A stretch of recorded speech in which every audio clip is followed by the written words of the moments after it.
Zizaran here. Wanted to make a quick info about the Elder, Uber Elder, and stuff like that. So a lot of people are a little confused about how to spawn him, how it works, and like target farming him and stuff like that. So I'll explain a little bit about that now. The Elder will start like these black background areas will start appearing on your map after a while. Generally, they will spawn in the same tier that you're doing. This includes shaped maps. I was doing shaped Elder Beaches, and he spawned on white maps. However, when I'm doing Shaper, he seems to spawn near Shaper, which is great for Uber Elder farming. And same, like if I'm doing, for example, Ashen Woods, he's gonna start in a yellow map, it seems. I'm guessing that's a new change as well.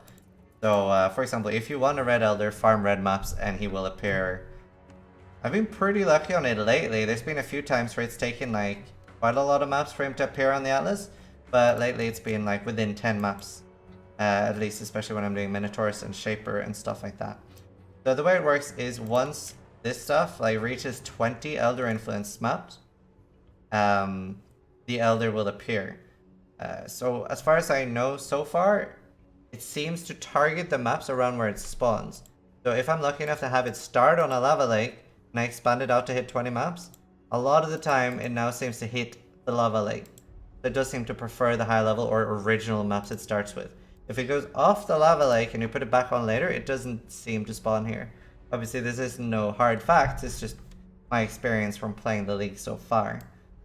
And then so the way it works is, as a Shaper with the starry background will keep trying to fight for like regaining the territories.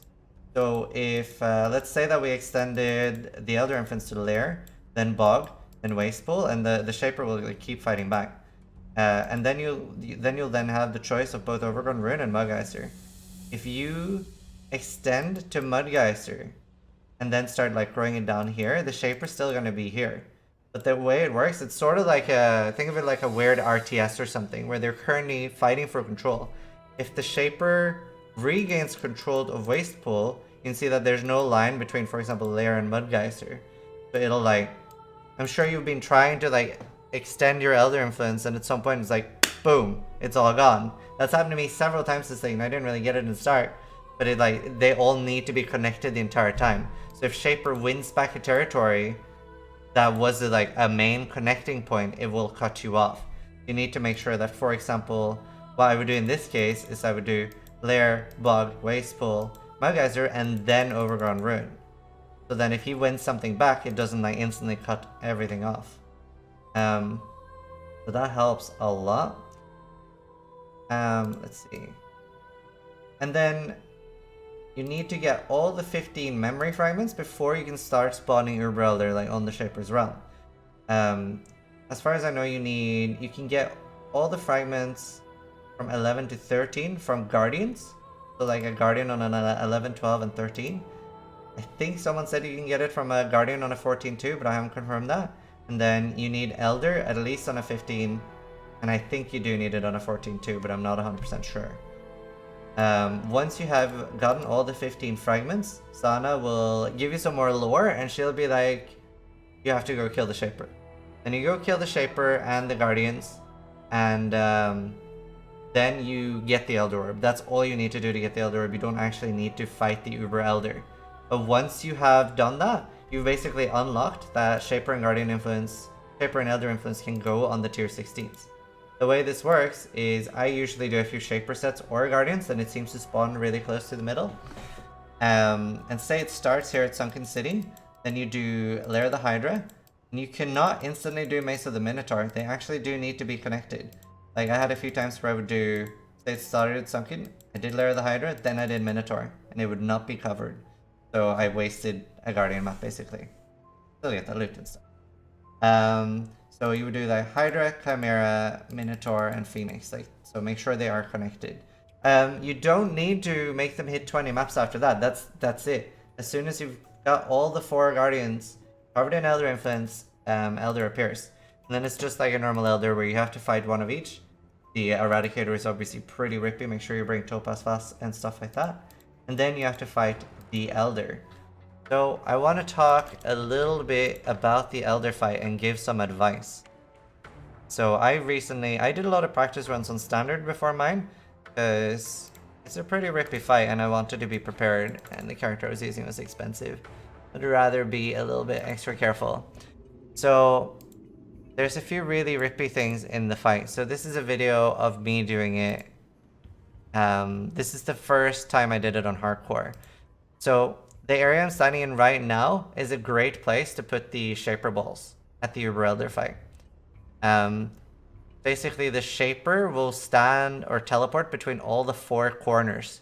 I call them like, it's sort of shaped like a clover, so like a clover corner. And these edges here are generally free. They're also pretty rippy, especially the bottom and top one. While you're in the fight and there's a lot going on, it can sometimes, especially with that weird thing there, it can sometimes feel like you can move there. So when Shaper is either in this area here or over here and doing balls, it can sometimes feel like a natural thing to go below to dodge it, but that'll like force your character up into the balls and you die. So that can be pretty rippy.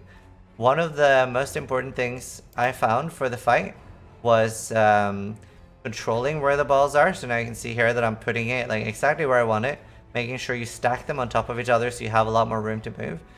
Obviously I'm doing this with a very, very high life regen build too, so I can out regen the decay, not so much these balls. But if you see later in the fight, those ones, the madness propagators, they drop decay. And you do want to, unless you have a very high regen build, you do want to try at least to kill them pretty fast. And here you can see that what I'm talking about. Like if you tried to go below it, it would push you into the balls there.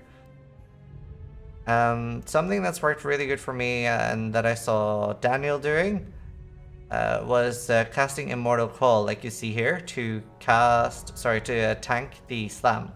So the Shaper Slam is 100% physical. If you have Immortal Call up, you will not die to it. It has no elemental in it at all. The Elder Slam, however, seems to be mostly cold. I've tried Immortal Calling it a few times. It's taken me down to like 30%, so I do not plan to tank that ever again. He does have, I think that shows at the end of the fight here. You can see that he has tentacles. No, wait, it's a little bit before that. The tentacles, right, so here's the Elder Slams that I'm dodging. And now he does tentacles, I'm pretty sure. The tentacles, you can also just Immortal Call. They are 100% physical. So that's my preferred way of dealing with them. A lot of people will just run. Wanted to give you guys some like quick tips for the Uber Elder fight.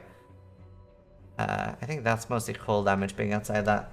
So yeah, like just like keep calm and try to stack all your Shaper Balls in one spot. I don't worry too much about the Madness Propagators, but yeah, wanted to make you guys a quick guide for how to spawn the Elder and how stuff like that works. So hopefully that helps you guys, and try to die less than I do.